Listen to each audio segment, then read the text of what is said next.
मेरा नाम अक्षय है। एक दिन मैं अपने घर में टीवी देख देख कर बोर हो गया था तो मैंने अपने कुछ दोस्तों को घर बुला लिया। हम लोगों ने वीडियो गेम खेला। फिर हमारे घर के पास ही एक पार्क था, हम वहां जाकर बैठकर बातें करने लगे। तभी अचानक हमें किसी के रोने की आवाज सुनाई दी। वह आवाज पास से ही आ रही थी। हमने जब जाकर देखा तो एक पेड़ के ऊपर एक अजीब सा जोकर बैठा हुआ था जो रो रहा था। मैंने उससे पूछा, तुम रो क्यों रहे हो? वो हमें अजीब तरीके से घूर घूर के देखने लगा। वो बहुत अजीब सा था। उसकी बहुत भयानक आंखें थी। वो बहुत भयानक दिख रहा था। उसके हाथ में एक बड़ा सा चाकू था जिसमें खून लगा हुआ था। वो फिर देखते देखते धीरे से मुस्कुराया और अचानक से बोला, तुम्हारा मांस बहुत स्वादिष्ट होगा, ये मैं जानता हूँ। ये सुनते ही हमारे होश गायब हो गए और हम वहाँ से तेजी से भागे। बाद में हमें लोगों से पता चला कि वो एक जोकर का भूत है जिसने काफी बच्चों को मार दिया है, जिनकी लाशें पार्क से मिली हैं। एक बार तो उसने एक बच्चे को पानी में डूबो डूबो के मार दिया था। वो बच्चों को मारने वाला जोकर का भूत था।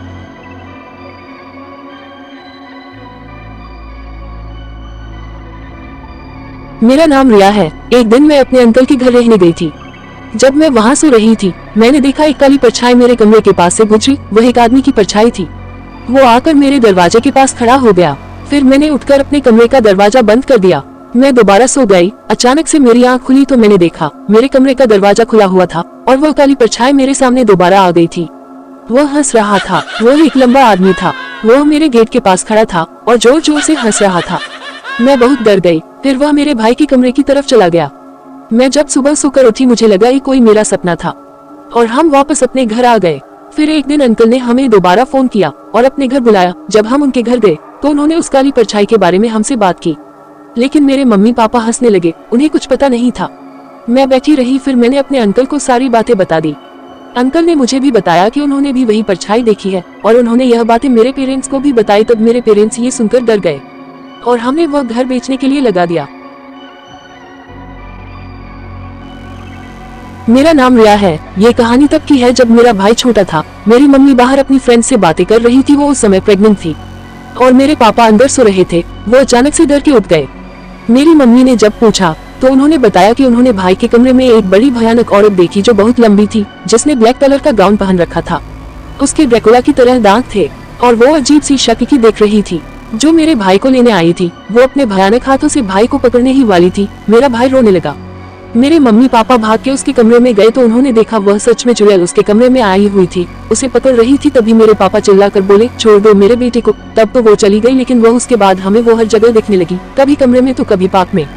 फिर मेरी आंटी ने भी बताया कि उन्होंने भी एक दिन उसे अपने कमरे में देखा जहाँ वह फर्श को बुरी तरह खरोच रही थी, जैसे कुछ ढूंढ रही हो। तभी उसने अचानक आंटी को देख लिया और वह बुरी तरह से उन्हें घूरने लगी और बहुत ज्यादा गुस्से में आ गई और उसने आंटी पर हमला कर दिया। आंटी किसी भी तरह अपनी जान बचाकर वहाँ से भाग निकली।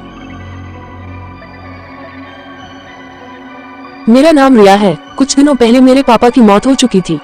मैं उन्हें बहुत मिस किया करती थी। तभी एक दिन मैंने अपने घर में अपने पापा को देखा। ये बात जाकर मैंने मम्मी को बताई, लेकिन मेरी मम्मी ने मुझ पर विश्वास नहीं किया। उन्होंने मुझे उस समय समझा दिया। जब मैं स्कूल जाने लगी फिर से मेरे पापा मुझे दिखाई देने लगे। एक दिन जब मैं अपने बेंच पर बैठी थी, वह मेरे पास आकर बैठ गए। ये बात मैंने अपने दोस्त को भी बताई, लेकिन मेरे दोस्त को भी मेरी बातों पर विश्वास नहीं हुआ। मेरे पापा दिन पर दिन देखने में अजीब से लगने लगे थे। जब मैं बड़ी हुई और कॉलेज जाने लगी, वह मेरे साथ साथ रहने लगे। जब मेरे सौतेली पापा मुझे मारते थे, वह बहुत ज्यादा गुस्सा हो जाते थे। फिर एक दिन वो मेरे सपने में आए और उन्होंने मुझे बताया कि उन्होंने खुदकुशी की थी क्योंकि मेरी मम्मी का अफेयर किसी और के साथ चल रहा था। मैं बहुत डरने लग गई थी। अब वह देखने में बहुत ही ज्यादा भयानक लगने लगे थे और वह मेरे पीछे ही पड़ गए थे। जहाँ मैं जाती थी वही मेरे साथ साथ रहते थे। स्कूल में मेरे पास आ जाते थे। घर में भी एक दिन जब मैं पढ़ रही थी तब वो मेरे पास आए और मेरे कान में बोलने लगी, मुझे तुम्हारी माँ ने मारा है, मैं सबको मार डालूंगा। मेरा नाम रोहन है। मैं कुछ ही दिनों पहले अपने स्कूल कैंपिंग के लिए गया था। मैं वहां बहुत ज्यादा एक्साइटेड था। मुझे अपना कमरा दोस्तों के साथ शेयर करना था। अगले दिन हम जंगल में कैंप लगाने के लिए गए। जब हम कैंप लगा रहे थे तभी मैं वहां किसी काले साई को जाते हुए देखा जिसके हाथ में एक चाकू था। मैं ये देखकर काफी डर गया। मैंने ये बात तुरंत अपनी मैम को बताई, लेकिन उन्होंने मुझ पर यकीन नहीं किया। फिर मैंने उस कैंप में जाकर देखा तो वहां कोई नहीं था। मेरे दोस्त जंगल की ओर जाने लगे। उन्होंने मुझे भी पूछा, लेकिन मैं नहीं गया क्योंकि मैंने मड एक्टिविटी की थी तो मुझे नहाना था। मैं नहाने चला गया। जब मैं नहा रहा था तभी बाथरूम का दरवाजा बजा, जैसे कोई पीट रहा हो। फिर से मुझे वहां की खिड़की पर वही काला साया दोबारा दिखा। वही साया मुझे रात को भी महसूस हुआ। जब मैं उठा तो मुझे अपने कमरे में एक चाकू दिखाई दिया जो उसी आदमी के हाथ में था। मैं काफी डर गया। अगले दिन जब मैं वापस आने के लिए बस में बैठा, काला साया मुझे अपनी खिड़की पर दिखाई दिया। जिसकी गर्दन कटी हुई थी, उसके हाथ में चाकू था। वो बहुत भयानक था। मेरा नाम अभय है। गर्मियों की छुट्टी में जब स्कूल बंद हो गए थे, मैंने अपने दोस्तों के साथ स्कूल में जाने का फैसला किया। वहां एक खिड़की खुली हुई थी जिसके सहारे हम अंदर घुस गए। हमने जब अंदर जाकर टॉर्च जलाकर चारों तरफ देखा तो वहां कचरा फैला हुआ था, प्रिंटर टूटा हुआ था। हम लाइब्रेरी की तरफ गए। हमने लाइब्रेरी का गेट खोलने की कोशिश की लेकिन वह खुल नहीं पाया। हम हॉल की तरफ जाने लगे, तभी हमने सामने एक बड़ी लंबी सी लड़की खड़ी हुई देखी। उसके बहुत बड़े बड़े बाल थे। उसने सफेद गाउन पहन रखा था। वह देखने में बहुत ही ज्यादा भयानक लग रही थी। जब हमने टॉर्च जलाकर उसकी तरफ देखने की कोशिश की, वो लड़की अचानक से गायब हो गई। हम ये सब देखकर बहुत ज्यादा डर गए और वहां से भागने लगे।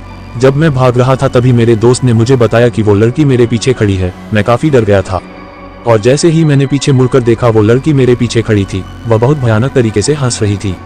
उसके बहुत बड़े बाल थे, सफेद सफेद नुकीले दांत थे, लाल लाल आंखें थी। वह बहुत ज्यादा डरावनी लग रही थी। ये देखकर मैं काफी डर गया और वहां से तेजी से भाग निकला।